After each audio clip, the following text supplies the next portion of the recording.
Hello everybody, welcome to this channel. Today I'm going to show you how to solve the problem of the internet keeps disconnected issue on Windows 11. For that you have to follow my instructions very carefully. It's not for Windows 11, you can use it on any Windows. So the first thing you need to do is you have to just go to the Windows command. For that you have to just type on cmd, then tap on run as administrator. That will pop up a window. Tap on yes.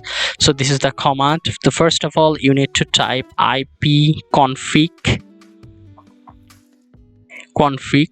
space slash flush DNS, enter. Then again ipconfig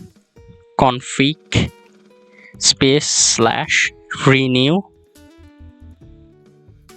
Then again that will be a problem.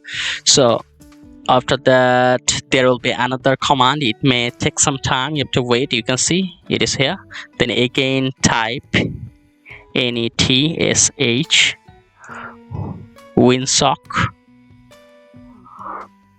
reset.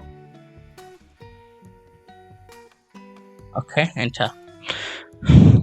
Okay, you can allow it or you can block it. So after allowing it, you have to do another thing. You have to just go to the search bar and you have to search for view network connections, then open it. Now you have to select that particular network with which you are connected. Just right click on it and go to the properties. After that double click on internet protocol version. Then this type of things will be appeared. Then select use the following DNS address. Then you have to use the code I'm using, 8888 for the first one and 8844 for the second one. Then you have to tap on the OK button, then restart your device, and hopefully there will be no problem. And if this tutorial helped you, like this video and don't forget to subscribe to my channel. See you.